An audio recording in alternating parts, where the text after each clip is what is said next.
흔히 사람들이 다이어트 약을 먹으면 체중이 알아서 빠진다. 전혀 추천하고 싶지가 않습니다. 다이어트 비만에 관련된 약과 보조식품이나 이런 것들에 대해서 알아보겠습니다. 안녕하세요. 서울대학교 의과대학에서 비만과 다이어트에 대해서 연구하고 있는 최형진이라고 합니다. 오늘은 사람들이 흔히 다이어트 약, 비만 치료제, 식욕 억제제 이렇게 부르는 다이어트 비만에 관련된 약과 보조식품이나 이런 것들에 대해서 뇌과학적인 측면으로 알아보겠습니다.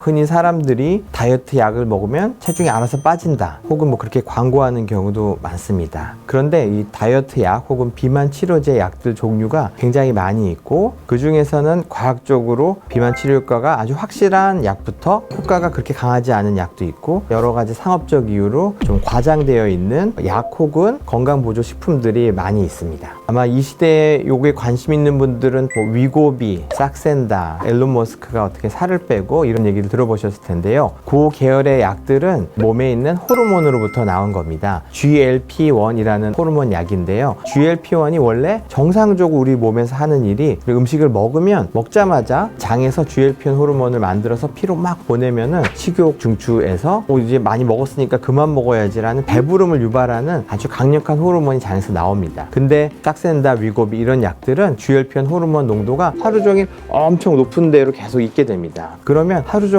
배부르고 약간 더부룩하고 꽉 차게 만드는 그런 약입니다. 하루에 한 번만 맞아도 하루 종일 농도를 높이기 때문에 먹는 약이 엄청 많이 줄어들고 체중도 쭉 많이 줄어들게 되어 있습니다. 매일매일 주사만 맞는다면 체중이 한 5%에서 한 10몇 %까지 효과는 아주 확실한 것 같습니다. 저도 싹센다 주사를 맞아봤거든요. 보통 오후 한 5시, 6시가 되면은 배가 고프면서 뭘 먹고 싶고 이래야 되는데, 아무리 시간이 지나도 배고픔이 오질 않았고요. 도시락을 먹으면서 하는 회의에 갔는데 옛날 같았으면 열심히 먹었을 텐데 아예 안 먹은 채로 회의를 끝내고, 이런 제 개인적인 경험을 했습니다. 단점은 너무 배불러서 느끼는 것 같은 메스꺼운 느낌이 들기도 합니다. 하지만 그 메스꺼움이 나쁜 병으로 이어지는 건 아니어서 잘 참고 맞으시면 좋기도 하고요. 제일 큰 단점은 감기약이나 결핵약처럼 얼마 먹고 끊으면 치료되는 게 아니라, 약을 맞다가 이제 그만 맞으면 원래대로보다 더 나빠집니다. 왜냐하면 이걸 맞으면서 살을 뺄 때는 근육이 점점 줄어들어요. 하지만 다시 찔 때는 근육이 느는 게 아니라 지방이 늘죠. 요요를 여러 번 하다 보면은 점점점 근육은 줄어들고 점점점 지방은 늘어서 썼다 뺐다 하는 거는 더 몸을 나빠질 것 같습니다. 또 하나의 큰 문제는 너무너무 비쌉니다. 이거를 계속 평생 맞을 수 있는 경우가 별로 없기 때문에 이걸 맞으면서 뭔가 계기로 삼았으면 좋겠어요. 이걸 맞으면 분명히 하루 이틀 내로도 몸의 변화가 느껴지거든요. 그때 뇌를 바꿔놓는 기회로 삼아서 뇌의 습관을 바꿔놓으면 예전보다 건강한 몸매로 지낼 수 있을 것 같습니다.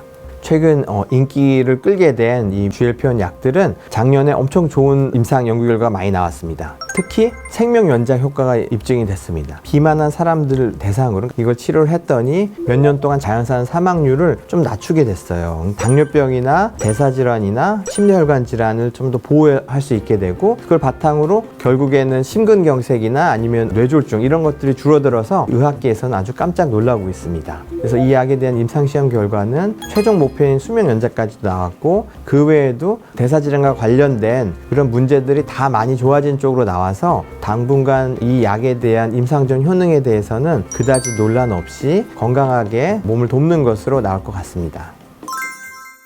최근 유행하는 약들 중에는 교감신경, 가슴을 두근거리게 하고 이런 종류의 약이 있습니다. 이 종류의 약들은 생물학적 기전도 확실하고 그것 때문에 체중도 빠지지만 잠도 잘 안 오고 여러 가지 부작용이 많기 때문에 자기 건강을 위한 다이어트로는 그 종류 약은 전혀 추천하고 싶지가 않습니다. 그 외에 또 최근 유행하는 것 중에는 건강보조기능식품처럼 어디에서 출출한 어느 성분이 지방 분해를 어떻게 돕고 장내 미생물을 도와서 뭘 한다든지 이런 건강보조식품들이 많이 있습니다. 이건 병원 처방은 아니고 언제 어디서나 바로 인터넷 주문이 되는 그런 식품들이죠. 이 식품들은 아까 말씀드린 여러 약에 비해서는 과학적인 기전이 사실 거의 없는 겁니다. 거기서 말하는 기전들도 실제로 몸에서 그대로 잘 되지 않습니다. 그런 기전들에 대해서는 너무 큰 기대는 하지 마시고, 건강한 채소나 아니면 자신이 좋아하면서 살이 안 찌는 이런 걸 먹는 데 쓰는 것이 근본적이고 경제적으로도 더 좋을 것 같습니다.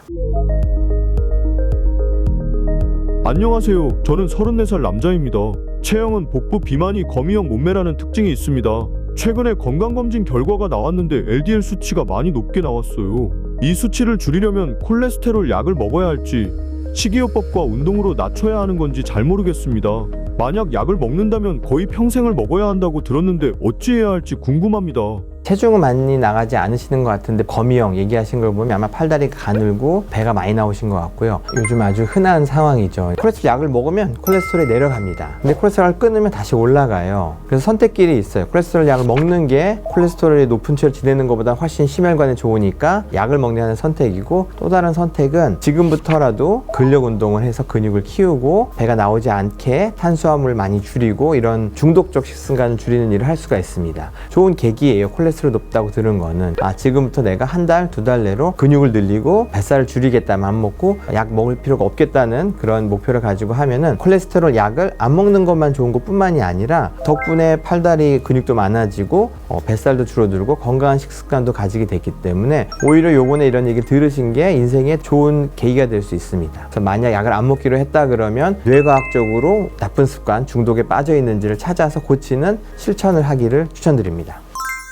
비만 치료제 혹은 다이어트 약 이런 거를 써서 바꿔보겠다 라는 결심을 하셨다면 이 분야에 전문성이 높은 의사 선생님을 찾아가셔서 단순히 약만 처방받는 게 아니라 약 쓰기 시작할 때 쓴 이후에 어떻게 또 같이 해야 될 일이 많은지를 일부러 찾아가시는 것도 추천드립니다. 혹은 집 근처에 자주 다닐 수 있는 한 의사 선생님을 정해서 그분과 꾸준히 장기적으로 자기를 관리해 가면서 약을 쓰는 것을 추천드립니다. 다음 편에서는 스마트폰이나 아니면 어떤 도구들을 활용해서 생활 습관을 개선하는 걸 돕는 디지털 치료제에 대해서 알아보도록 하겠습니다. 궁금한 게 있으시면 댓글로 적어주시면 잘 답변해 드리겠습니다. 네, 다음 편에 봬요.